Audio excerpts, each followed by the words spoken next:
کون سکھا رہا ہے؟ اللہ۔ حضور کی بارگاہ کا ادب یہ کون سکھا رہا ہے؟ اللہ۔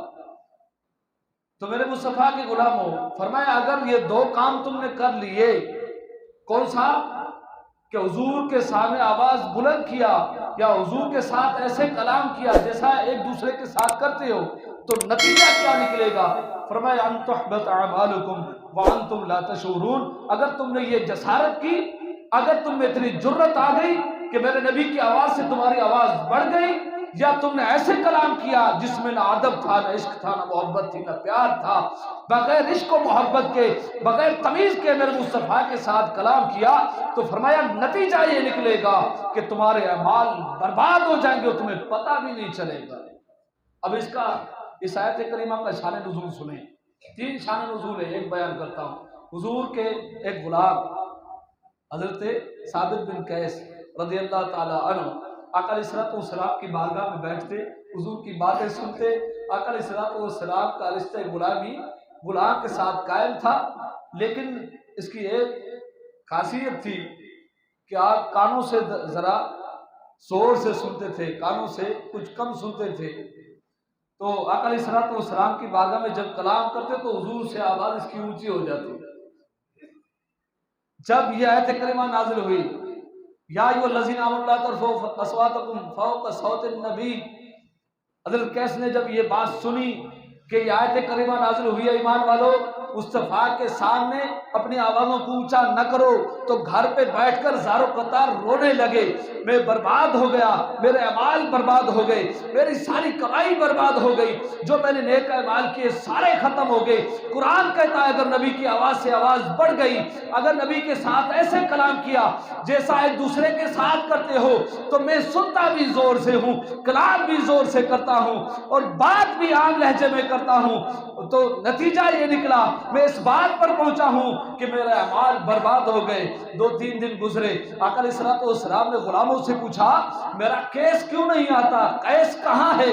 بتایا گیا یا رسول اللہ جب سے یہ آیت کریمہ نازل ہوئی ہے وہ گھر میں بیٹھ کر زار و قطار رو رہا ہے، کہتا ہے یہ آیت کریمہ میرے متعلق نازل ہوئی کیونکہ میں حضور کے سامنے زور سے کلام کرتا ہوں۔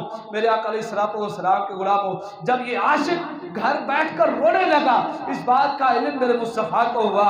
آقا علیہ السلام نے غلام کو بھیجا، جا قیس کو لے کر آ، پوچھ کیوں نہیں آ رہا ہے، کیا مسئلہ ہے؟ جب آقا علیہ السلام کا غلام حضرت قیس کے پاس پہنچا تو حضرت قیس گھر کے کونے میں بیٹھ کر زار و قطار رو رہے۔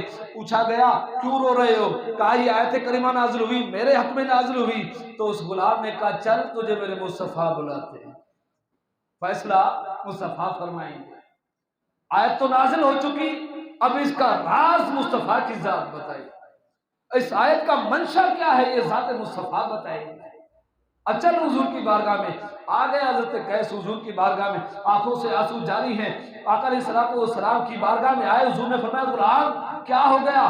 فرمایا حضور جب سے یہ آیت کریمہ نازل ہوئی میں گھر میں بیٹھ کر زار و قطار رو رہا تھا کہ اللہ تعالیٰ نے آپ کے آواز کی ادب کو اتنا خاطر تواضع لے لیا، اتنی بڑی بات کہ آپ کی آواز سے کوئی آواز اونچی نہ کرے۔ حضور تو ہمیں یہ ادب کہاں ہے، ہم تو اتنا ہی ادب جانتے ہیں جتنا آپ نے سکھایا ہے۔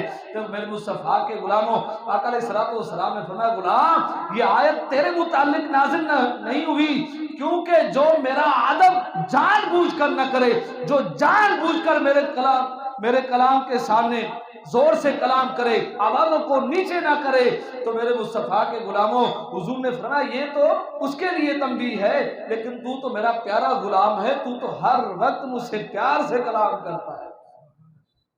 فرمایا یہ وہ برباد ہوں گے جو بے ادب و گستاخ ہوں۔ بے ادب گستاخ فرقے کو بتا دے حسن، یوں کیا کرتے ہیں سنی بدع خان اہل بیت۔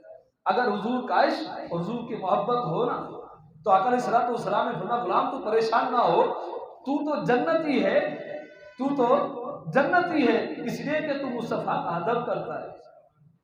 بے اجازت جن کے گھر جبریل بھی آتے نہیں، قدر والے جانتے ہیں قدر و شان اہل بیت۔ میں کہتا ہوں نماز ضروری ہے، حج ضروری ہے، زکوٰۃ ضروری ہے، یہ سارے چیزیں ضروری ہیں۔ اب اعلیٰ حضرت کا عقیدہ سنیں۔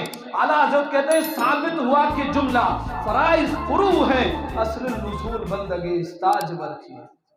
ایک ہاتھ میں نماز ہو، ایک ہاتھ میں زکوٰۃ ہو، دوسرے ہاتھ دامن مصطفیٰ میں ہو، تو پھر انسان کی ایمان بھی کامل بنتی ہے، محبت بھی کامل بنتی ہے۔